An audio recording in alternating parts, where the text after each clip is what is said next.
Di situ dia setiap ada info selalu ke rumah dan minta duit. Mama saya sampai jual motor.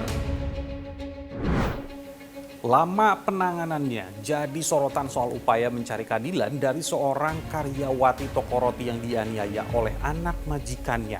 Ibunya juga harus menjual motor karena terus membayar pengacara. Belum lagi beredar kabar soal adanya keterbelakangan IQ pelaku. Apakah juga ini akan menjadi upaya pelaku bebas dari hukuman? Itu dia nyuruh saya nganterin makanannya ke kamar pribadinya. Terus di situ saya nolak karena di situ bukan tugas saya juga, makanya saya nolak. Ada hal lain juga dari sebelum kejadian ini, dia juga pernah ngatain saya miskin, babu. Terus dia juga sempat ngomong orang miskin kayak lu nggak bisa masukin gue ke penjara, gue nih kebal hukum. Itu adalah cerita Dwi, bagaimana dia diperlakukan oleh anak bos toko roti. Karena ini dia akhirnya melaporkan ke polisi.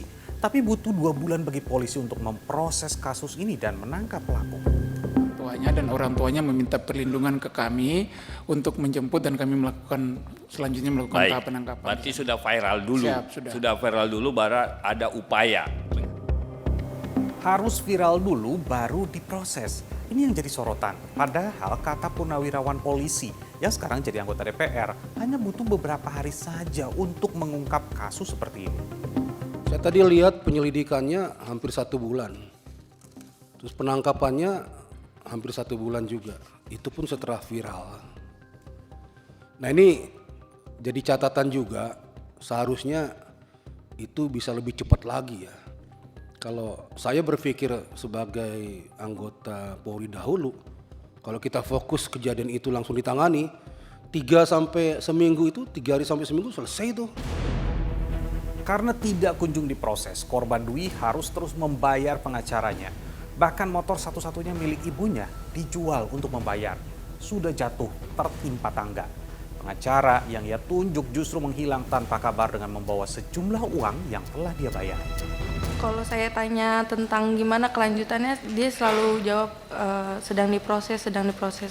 Ke si pengacara itu, yang dikirim si itu. Atau pengacara Yang kedua, lain yang berikutnya? kedua. Yang Pengacara kedua? Iya. Sama juga dari Polda juga ngakunya, bukan? Bukan. Oke. Di situ dia setiap ada info selalu ke rumah dan minta duit. Mama saya sampai jual motor. Jual motor? Iya. Motor satu-satunya. Ya Allah. Selain lambannya penanganan kasus, mulai ramai juga jika pelaku ternyata mengalami dugaan keterbelakangan kecerdasan. Terkait dengan pertanyaan bahwa yang bersangkutan punya yang beredar di masyarakat itu, kami akan melakukan pemeriksaan lanjutan terkait dengan psikologis daripada tersangka ini. Yang menentukan adalah ahli. Tentu untuk memastikan kejiwaan pelaku harus menunggu hasil kejiwaannya. Tapi ini sudut pandang para ahli mengenai kriteria orang yang bisa bertanggung jawab di depan hukum atas perbuatannya atau tidak.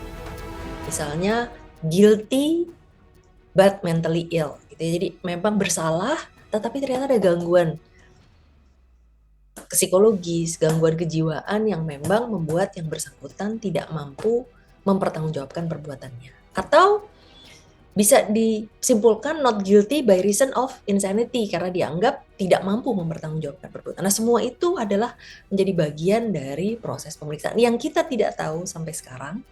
Tetapi tentu saja harus diwaspadai bahwa tidak serta-merta seseorang punya keterbatasan kecerdasan itu lalu kemudian dianggap tidak mampu mempertanggungjawabkan perbuatannya. Harus ada asesmen ya dari pihak psikiater untuk melihat kondisi kejiwaan pelaku ini gitu kan. Nah kalau kita lihat mungkin dia hanya emosional temperamen saja gitu loh, bukan karena dia labil kejiwaannya gitu kan.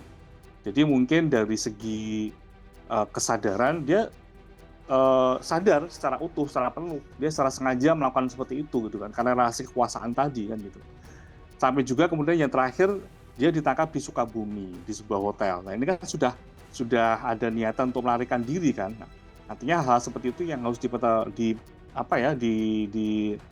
dijadikan pertimbangan bagi penyidik untuk kemudian bisa melakukan penyidikan secara maksimal seperti itu. Oh iya, sebelumnya pelaku juga secara sadar mengaku hilaf atas perbuatannya. Ini pernyataannya. Kenapa kamu melakukan pelemparan terhadap Dwi? Saya hilaf. Kilap. Ya, kamu merasa menyesal? Keadilan adalah hak semua orang, bukan hak segelintir orang. Keadilan sejati tidak memandang status sosial. Saya Nabila Biasa, sampai jumpa.